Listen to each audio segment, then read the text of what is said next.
Las decisiones que debe tomar el médico antes de instaurar las terapias farmacológicas es saber qué estadio lesional tegumentario existe en el paciente, qué condición o fase o etapa de alteración del recambio epidermal es predominante, qué acciones buscamos como objetivo terapéutico.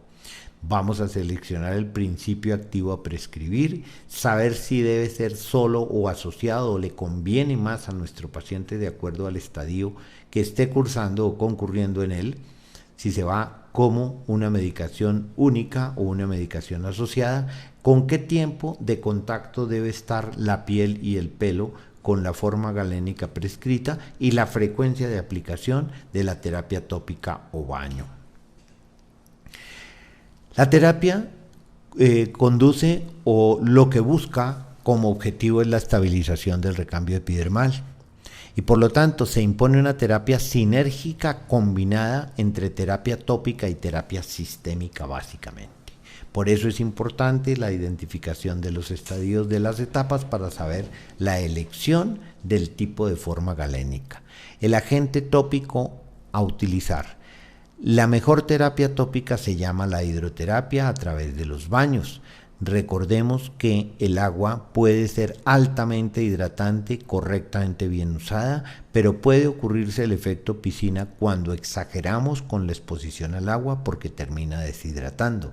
Es el fenómeno que conocemos y sabemos todos que nos ocurre a los humanos cuando estamos inmersos dentro de una piscina por tiempos superiores a 30 minutos consecutivos, donde se nos empiezan a arrugar las yemas de los dedos por efecto de deshidratación, mayor concentración del medio externo donde estamos inmersos que concentración interna de nuestro organismo y estamos perdiendo agua.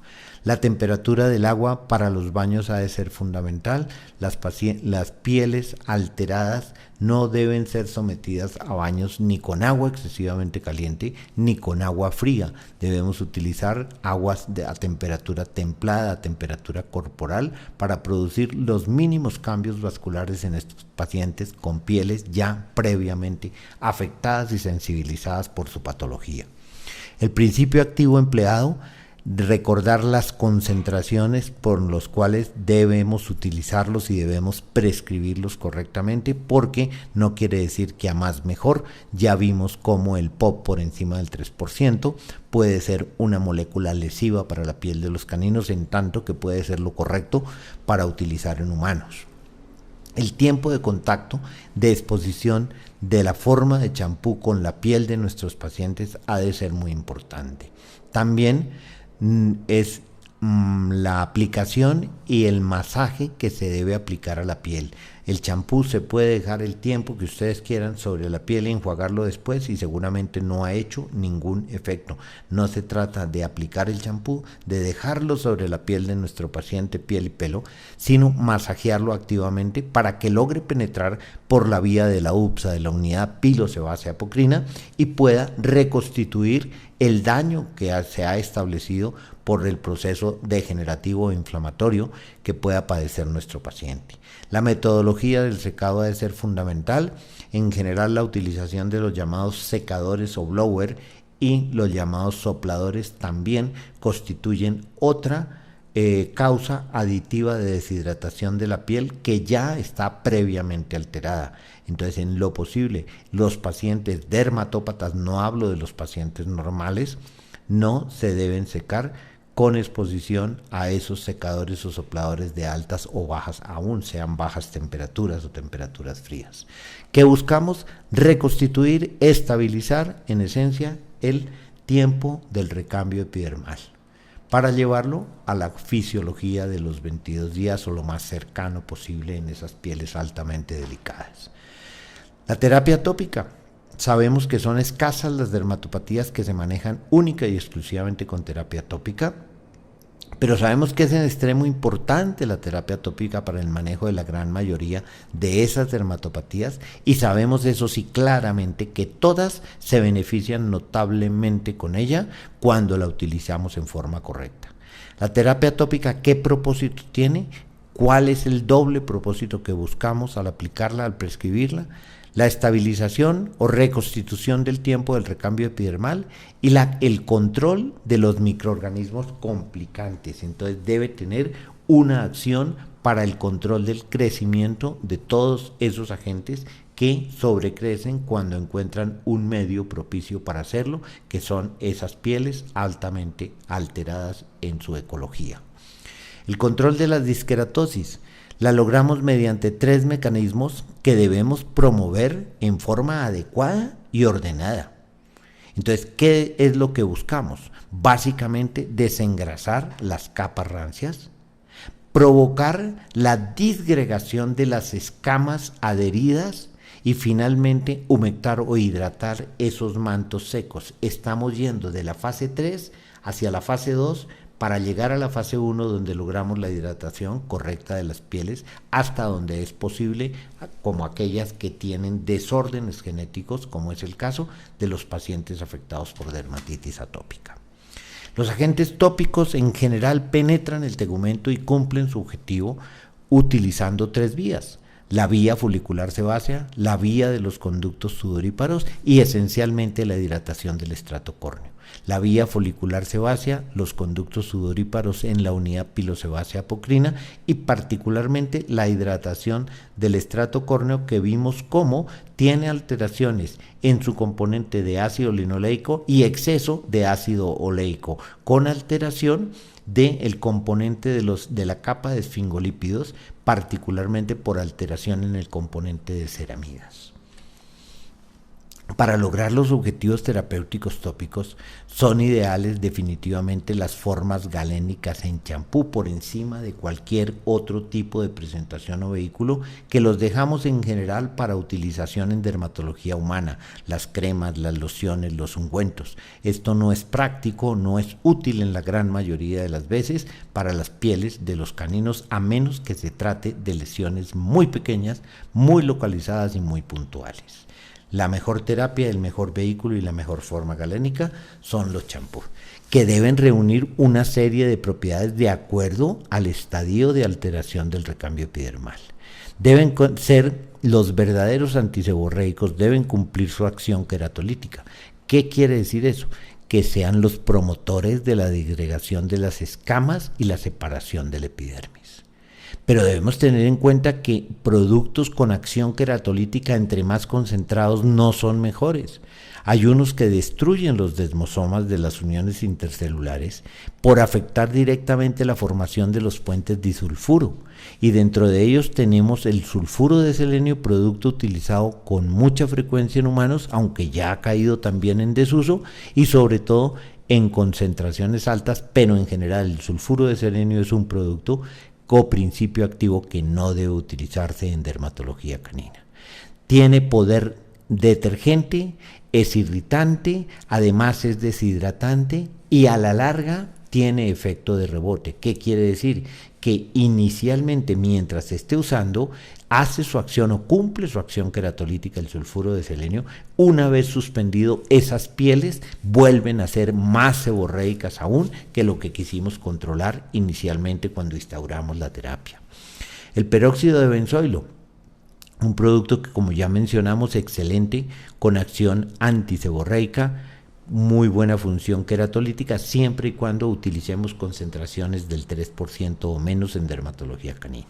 El ácido acetil salicílico va a ser irritante cuando se utilizan concentraciones superiores al 6%, cuando utilizamos el ácido acetil salicílico como principio activo y parte e integrante de las formas galénicas tópicas para el manejo en dermatología canina, van a actuar muy bien en concentraciones particularmente sobre el 4, porque va a cumplir su acción queratolítica y su acción queratoplástica.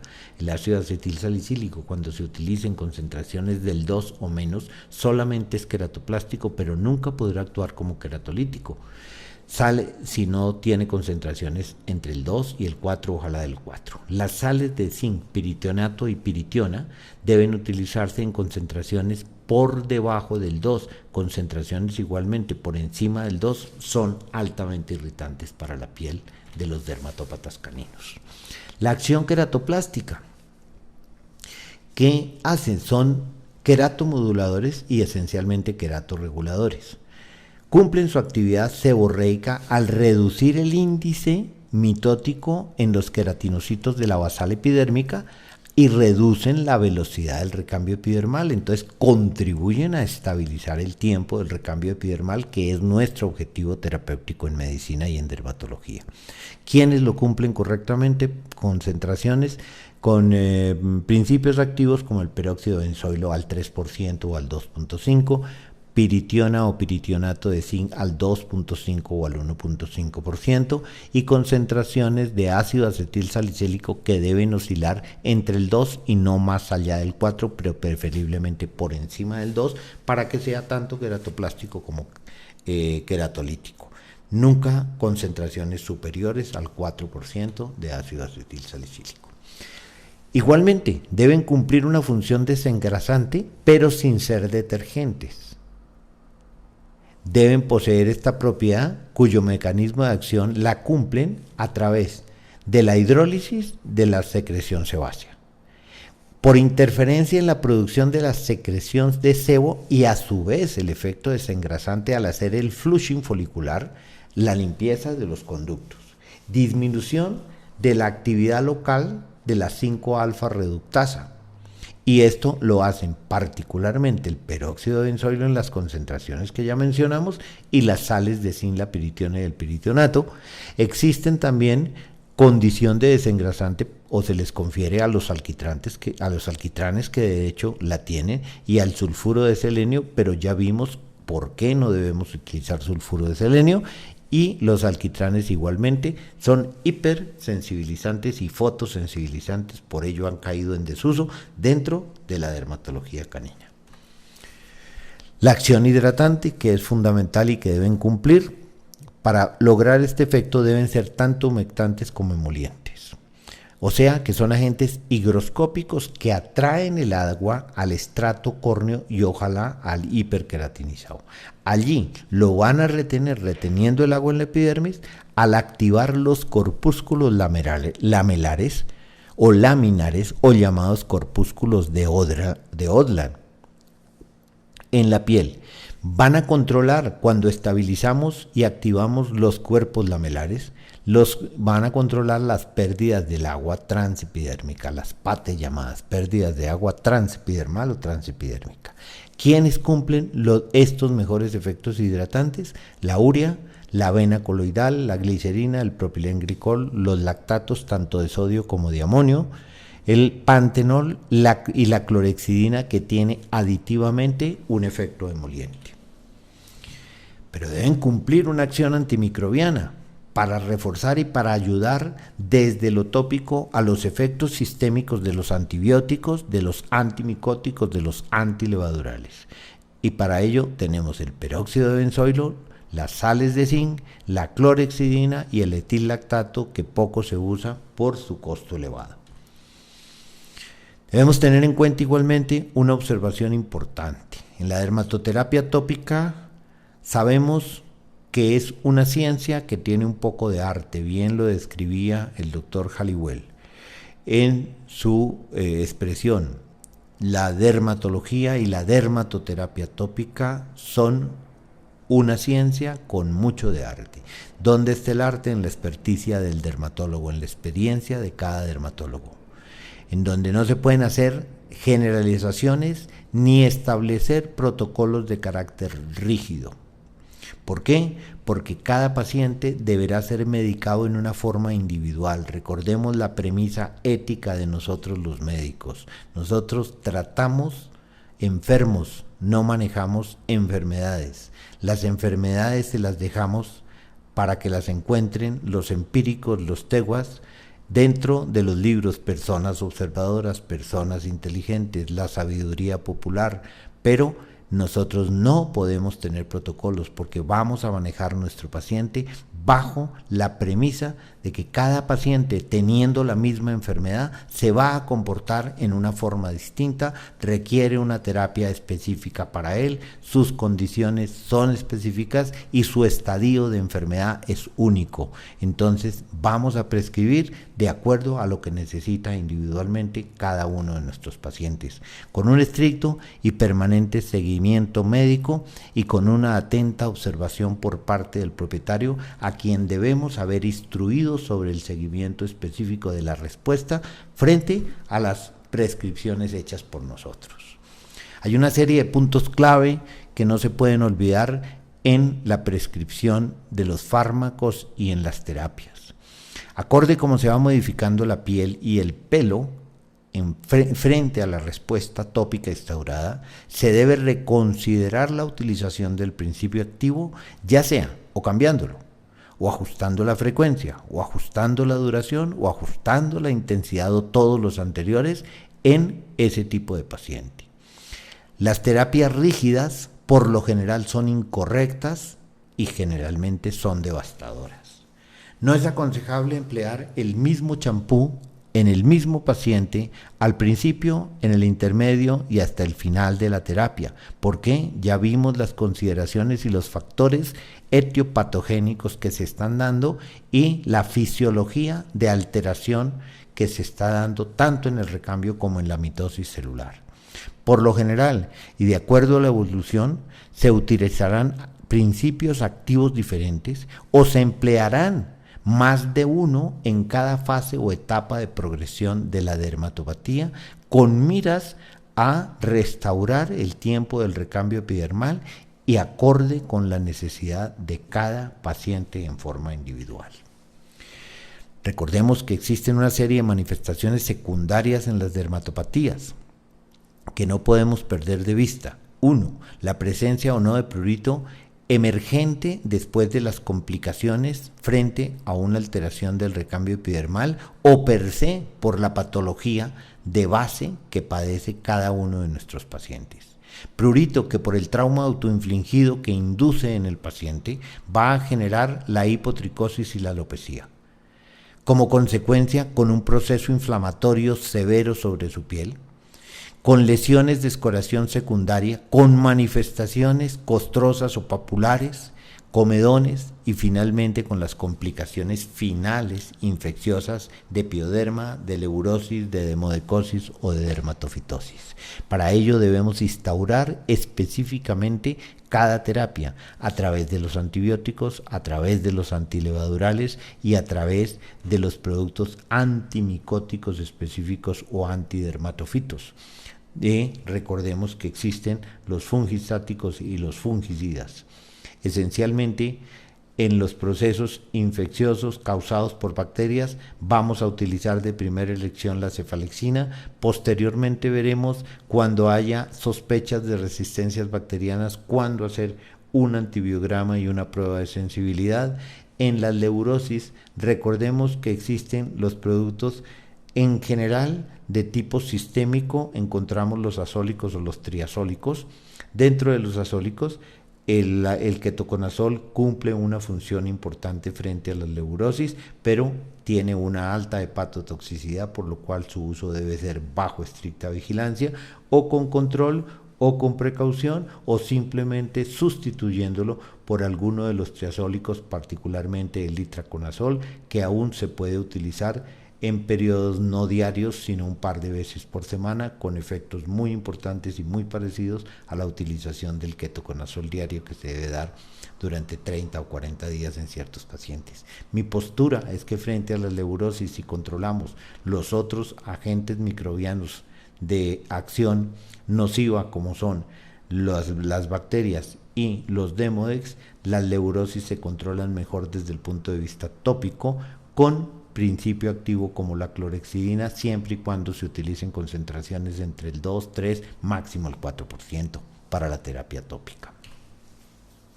El primer paso en dermatoterapia siempre será el balanceo de la nutrición. Una nutrición adecuada en el paciente dermatópata siempre es aconsejable.